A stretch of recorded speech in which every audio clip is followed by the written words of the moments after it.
everyone, in today's video I'm going to show you my first attempt at doing an oil painting, and it is going to be a portrait of this cute little girl, kind of a side profile view, and she has this big smile on her face and she's looking right into the sun so her eyes are all squinty, but it's just a picture that you can see how truly happy she is, and it's just one of my favorites. So I decided to give that a go with oil paint, and like I said, this is my first attempt. I will be showing you my second attempt pretty soon, so I'm hoping, it gets more comfortable the more I do it, which is usually how things go. I hope you like this glimpse into a new style for me, and I will see you all next time. Bye! And we shall begin. So I'm going to start with an underpainting that is going to be a very, very thinned out base color. I'm just going to apply that over. I didn't let it dry. So that is going to be my first little whoopsie. I was so excited. I was just not waiting for it to dry, which I know is like the antithesis of using oil paint. But when you're excited, things just kind of keep going. So I'm going to now go through and I'm going to begin painting Melody's face. I've got all my colors kind of mixed on a palette to the side. And I'm just going to go through. I began with kind of a medium thickness oil paint. I'm thinning this out with my mineral spirits, and I am going to just kind of work in the color. I absolutely love painting my daughter. I don't really like painting most people, but I don't know, she inspires me. You could say that.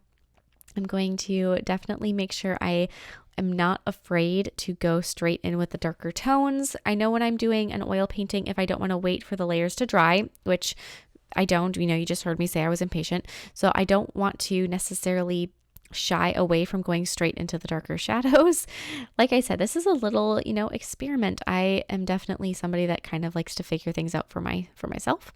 So I just kind of want to do a bunch of these little paintings of her face. And the reason I'm going with her face is because as I am figuring out the ropes of using oil color. If anybody has any tips that you watched me like, wow, that was such a novice move there, please share them with me in the description box or in the comment section below.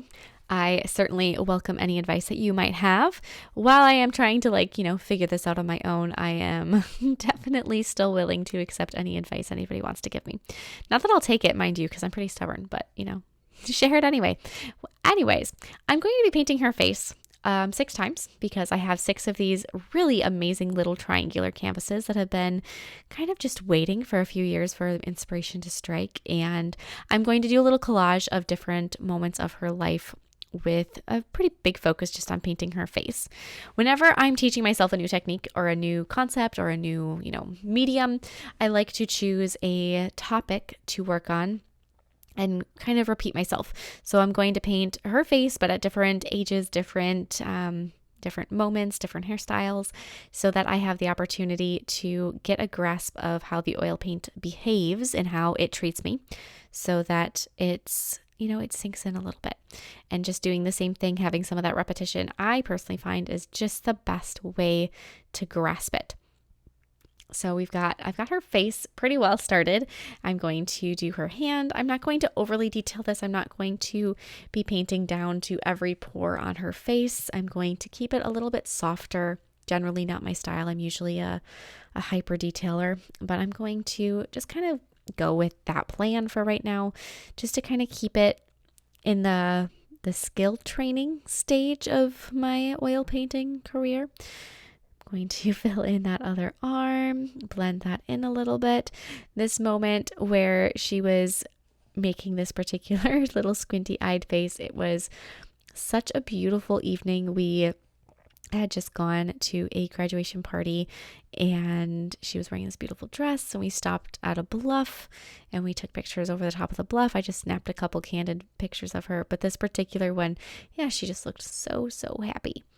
I'm going to fill in her hair. I'm just going to fill it in with a kind of a rough draft at first. I'm going to cover my background with kind of a gray blue.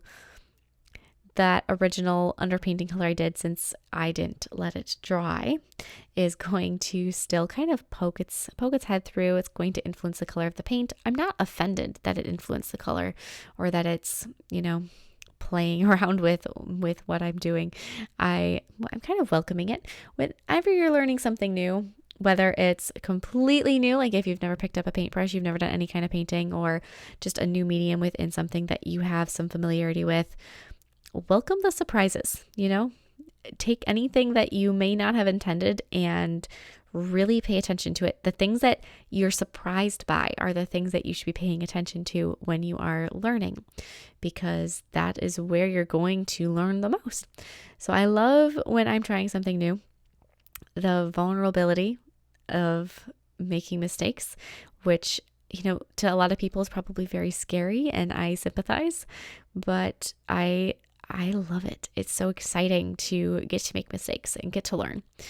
And this is the final painting, a little bit, a little quick painting. I did complete this all in a single evening, if that, gives you any impression on how much time I spent on it and how impatient I was and how rushed I was.